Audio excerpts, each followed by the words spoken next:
that's the best I could do. I have a four-wheel drive conversion in mind for this van, and the four-wheel drive club requires CB radio. I'm not going to do a mag mount antenna, so this is the best I could do. Hang back with me and I'll kind of walk through what I got.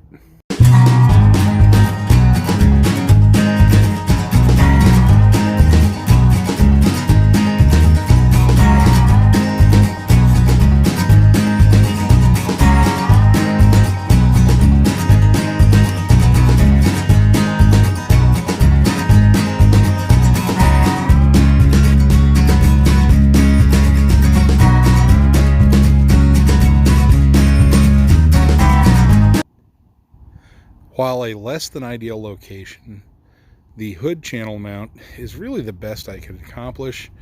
I mounted it as far forward as I could, because if I mounted it closer to the upper part of the van, I would get reflectivity off of the body of the van, which would cause me problems.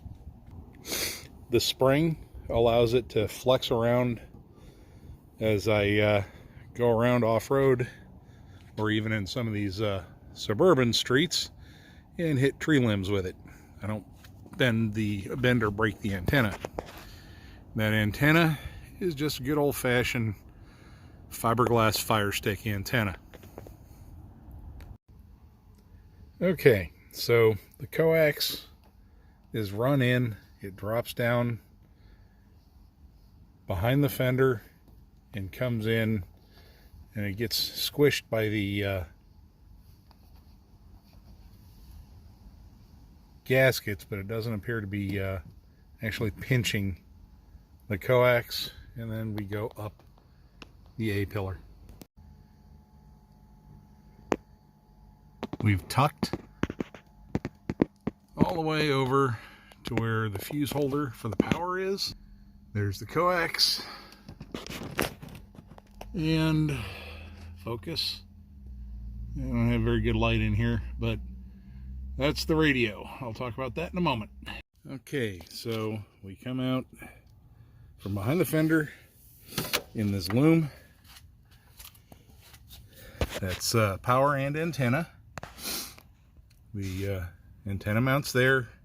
I do have a ground lead just to give a little better ground, and well, you'll notice something's a little different from the first segment of this video. Let me pull out and I'll show you. After fighting with the SWR, which is the standing wave ratio, which is basically the tuning of the antenna, how much power gets reflected back to the radio through the antenna, I gave up on the FireStick, and I went with a quarter wave 102-inch stainless steel whip. This is actually something that's been sitting in my garage for a decade and a half. Came off of an old Jeep I had. Installation location of the radio itself is less than ideal. It barely fits between the visors. I had to push it back to clear the knobs. I actually want this thing further forward so I can read it easier when I'm driving. I will do that as soon as I find some narrower sun visors that'll fit. So, let's go through some of the basic features, some of the features I use most. Let's start with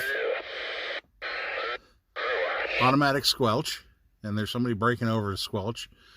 That filters the noise out, but it also filters out weak signals. So, use that sparingly.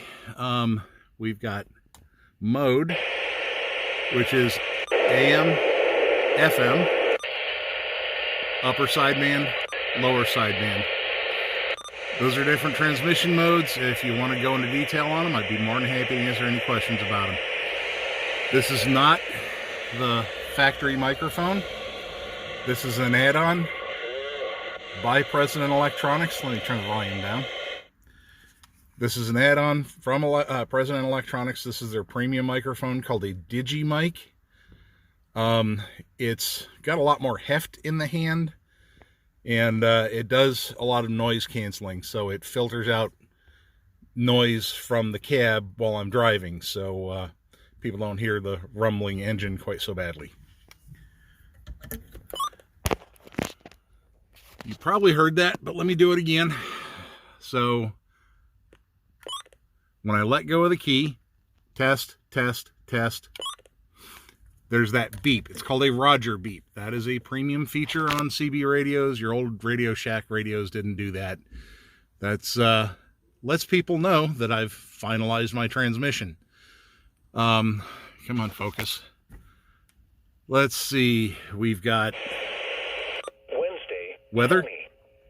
highs in the lower 60s. I haven't programmed it for the weather alerts yet, but there's the weather. Miles per hour. Wednesday, lows in the upper. Depending on where you're at, Times for today. you can have multiple weather channels, up to 7. Apparently, I can receive 1 and 4 here. I think 1 is out of Galveston or League City. Lows in the mid-30s. So, I'm honestly not sure what else to tell you about it. If you're already doing CB and you want to upgrade to a better radio, I had a 1993 vintage, I still have it, Realistic TRC 465, which has the AM and single sideband modes. It's a good radio. It's the same radio as a Uniden PC122, just with the Realistic microphone plug, and their branding, the board and the box and everything else is pretty much all the same. My neighbors are coming home and they're cranking the stereo. I'll catch you back in a second. Anyway, if you're already doing CB, you already know about President Electronics. They are considered the best bang for the buck. They're not the absolute positive gold standard, but they are also not $500 or $600. This is not a cheap radio by any means. I could have gotten a Cobra 29 for less than $100, with FM, but I wanted single sideband. I wanted the Roger beep. I wanted the something I didn't show you is the scan function.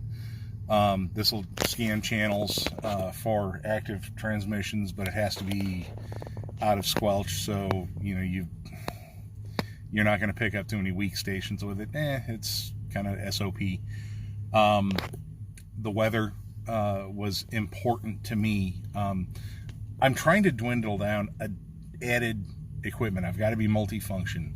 I have a handheld weather radio. I wanted it built into the vehicle. The way the system is rigged now, and I am just radio, noise canceling microphone, the wiring, the mount, the spring, the antenna. I've got the SWRs down as low as they can physically go. I'm 1.0 on channel 1 through, it tops out at 1.1 on channel 40. I could potentially shave a couple of millimeters off of the tip of the antenna and get it down to 1.0 across the band. I don't want to mess with it. I'm afraid I'll mess it up. So that's it. That's, and with these 102 whips, you can't make them longer. You can only make them shorter. Yeah, that's it. If you have any questions for me about it, just drop me a message. I'll try to answer it. I thank you for watching my video, and if you happen to see me out on the road and you have a CB, if I'm on the interstate, I'll be on channel 19. Ask for the Mentor. I will probably pick up if I've got the radio turned on. All right, I'll talk to you guys later.